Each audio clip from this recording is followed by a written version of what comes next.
Oke, sekarang kita masuk ke biosintesis protein. Jadi tadi saya sudah menyebutkan ada dua tipe protein asam amino ya, yang itu yang bersifat esensial dengan non esensial. Nah, yang di dalam tubuh kita yang sudah ada itu yang sifatnya non esensial ya, di mana tubuh kita itu sudah mampu melakukan proses sintesa protein secara alami dalam tubuh kita yang berjumlah 20 ya. Jadi kita itu atau tubuh kita itu sudah ada 20 asam amino ya secara alami dalam tubuh kita. Jadi kalaupun memang kita tidak mengkonsumsi jenis asam amino ini dari asupan makanan juga nggak apa-apa karena tubuh kita sudah ada gitu. Tapi dengan catatan khusus ya, selama tubuh kita tidak terjadi gangguan, artinya tidak ada gangguan dalam metabolisme untuk asam amino tersebut. Ya kalau ada gangguan ya mau gimana lagi, harus ada asupan dari luar.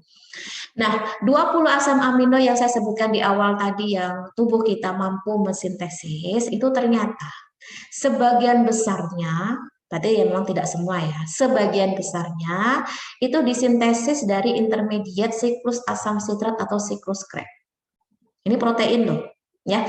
Padahal kalau kalian belajar sebelumnya, siklus Krebs itu hanya dilalui oleh karbohidrat, ya, glukosa dalam proses respirasi aerob. Tapi ternyata protein pun juga bisa melalui ini yang kita kenal sebagai intermediate ya. Intermediate itu artinya memang tidak fokus ya, tetapi bisa di antaranya atau di tengah-tengahnya. Jadi kalau kalian belajar tentang siklus Krebs ya, jadi siklus Krebs itu kan bentuknya melingkar seperti ini ya. Kalau coba kalian ulang lagi kalau ada yang lupa gitu ya. Itu kan sebelum masuk siklus Krebs ya. Jadi ada tahap pirufat. Nah, tahap pirufat ini kan dihasilkan dari tahap glikolisis ya, glukosa ini ya. Jadi glukosa yang itu akan diubah menjadi pirufat ya, yang kita kenal sebagai glikolisis. Kemudian pirufat ini tentunya nanti akan apa namanya? Sebelumnya itu kan terjadi perubahan melalui dekarboksilasi oksidatif ya. Nah, pirufat ini pun sebetulnya tidak melulu hanya dibutuhkan pada saat metabolisme karbohidrat. Ya. Protein pun ternyata ada yang dihasilkan melalui proses pirufat. Apa itu? Ya ini alanin, valin, leusin, ya, isoleusin yang secara langsung itu dari pirufat. Ya, jadi jangan hanya berpikir kalau pirufat itu dibutuhkan pada saat sintesa karbon, tapi ternyata pada saat apa namanya untuk protein pun juga dibutuhkan. Ya, nah, sekarang yang pirufat ini ya, itu ketika masuk ke dalam siklus Krebs ya. Nah, ini kan pasti ke tahap berapa itu silakan dicek lagi ya. Itu akan menghasilkan alfa ketoglutarat. Silakan dicek ini pada tahap berapa. Ya. Nah, alfa ketoglutarat ini ternyata ketika dia tidak masuk ke dalam tahap berikutnya ya, ketika untuk terjadi siklus Krebs, ini bisa menghasilkan asam amino si alfa ketoglutarat ini. Apa asam amino? Glutamat.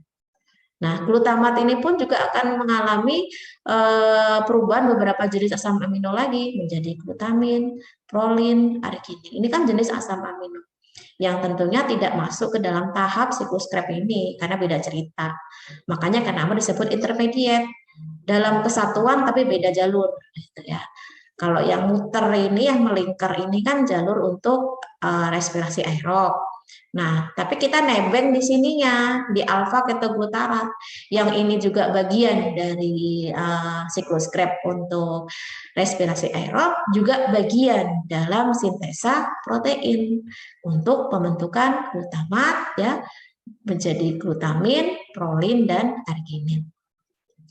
Selain itu juga dalam tahap pembentukan oksaloasetat ya. Ini silakan dicek tahap berapa ini ya pada siklus Krebs ya. Ini kalau dilanjut ya jadi siklus Krebs, tapi kalau dia intermediate ya pada saat tertentu dia akan mengalami proses pembentukan untuk asam amino aspartat begitu. Itulah disebut sebagai intermediate ya. Jadi intermediate itu di tengah-tengah tapi tidak dalam satu jalur yang sama. Ini dalam siklus Krebs-nya ya. Bahkan dalam tahap glikolisisnya pun juga bisa menghasilkan asam amino gitu. Karena kan kalau dilihat dari tujuan utama glikolisis itu kan untuk menghasilkan pirufat ya, pirufat yang nantinya akan masuk ke siklus Krebs. Nah, pada saat pembentukan glikolisis ya, ada tahap pembentukan 3 fosfogliserat. Silakan ini dicek, ini pada tahap berapa dalam proses glikolisis itu. Ternyata pada saat pembentukan 3 fosfogliserat itu bisa menghasilkan ya atau bisa dihasilkan asam amino ya, serin kemudian akan terbentuk glisin, sistein ya. Nah, selain itu juga akan terbentuk ini ya, eritros fosfat. Jadi nanti akan menjadi triptopan, fenilalanin ya.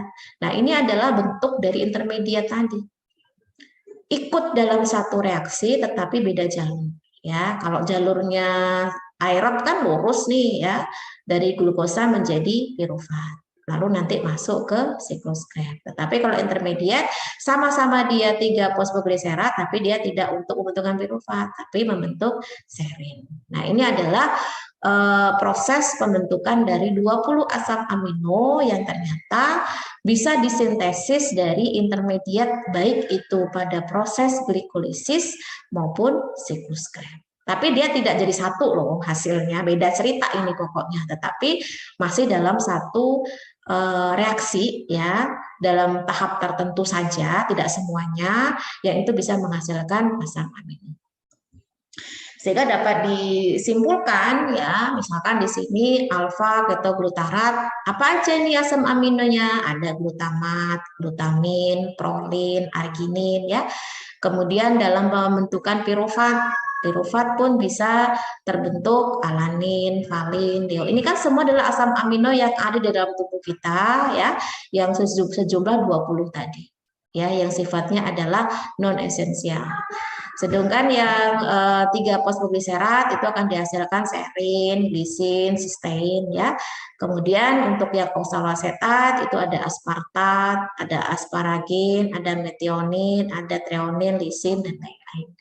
Jadi ini adalah biosintesis asam amino ya yang digolongkan berdasarkan prekursor metabolisme. Jadi bisa dikatakan ya intermediat tadi yang itu berupa hasil atau tahap dari misalkan glikolisis ya. Misalkan 3 fosfogliserat. Nah, ini sebagai prekursor. Prekursor itu sebagai awal mula terbentuknya asam amino. Nah, di sini kayak alfa ketoglutarat, pirufat, 3 fosfogliserat, ini adalah prekursor nih. Prekursor terbentuknya glutamat, terbentuknya glutamin. Kalau ini pada alfa ketoglutarat.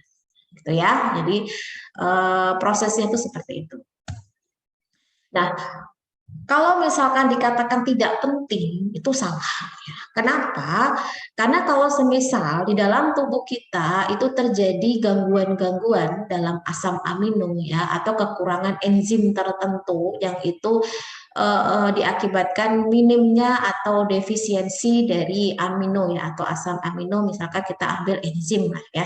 Misalkan di sini saya ambil tirosinase ya atau asam amino tirosin. Ya, jadi asam amino tirosin ya itu dihasilkan memang dalam tubuh kita secara alami ya dengan prekursor fosfoenol pirufat ya tirosin.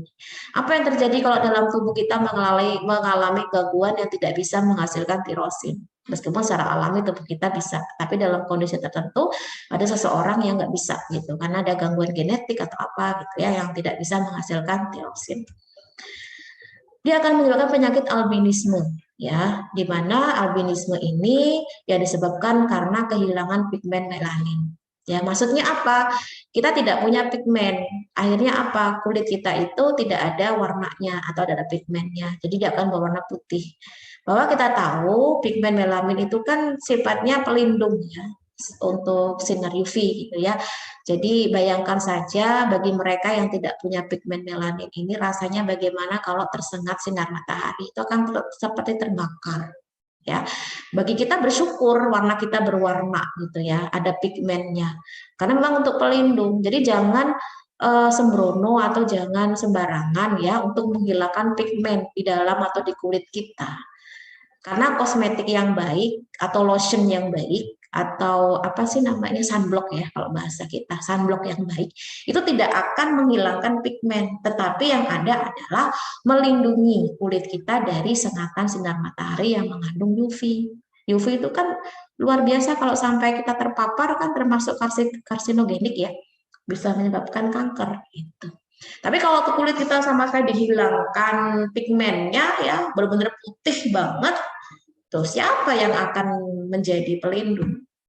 Terlebih kalau memang itu sifat asli kita itu ya itu. Ya kalau emang sifat asli memang warnanya putih ya memang itu adalah genetiknya seperti itu. Tapi kalau kita aslinya kulitnya adalah sawo matang tapi dibuat putih sama sekali putih, ya berarti kita sudah kehilangan pigmen yang itu membahayakan tubuh kita.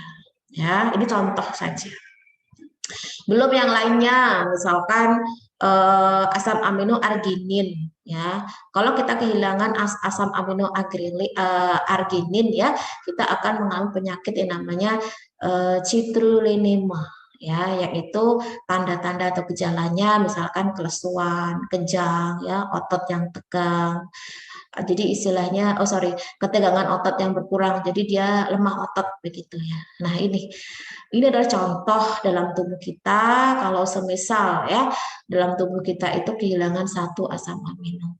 Jadi asam amino dalam tubuh kita itu memang normal ada yang 20 asam amino tadi yang bersifat non esensial, tapi ternyata ada beberapa orang yang mengalami kelainan genetik yang dia tidak bisa menghasilkan asam amino tertentu gitu.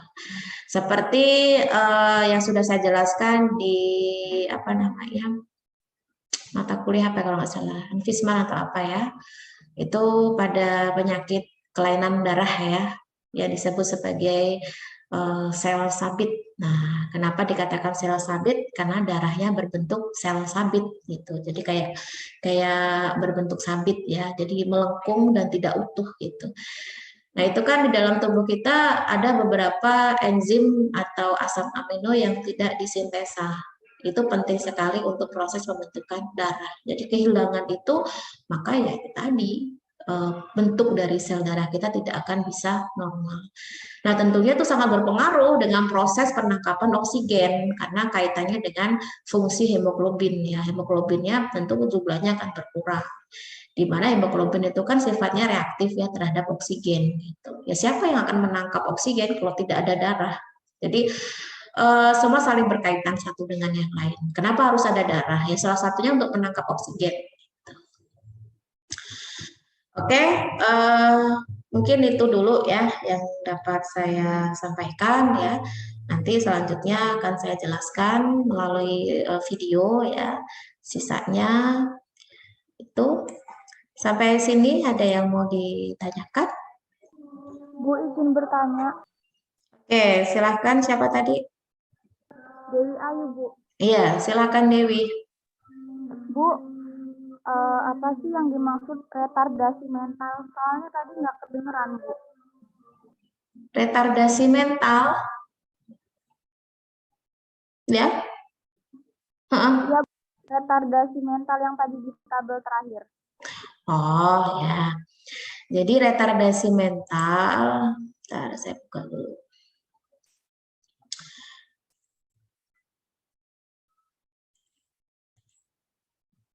Itu kan kayak semacam kelainan mental ya. Jadi ada beberapa jenis penyakit yang itu membuat bisa dikatakan kecerdasannya itu berkurang ya.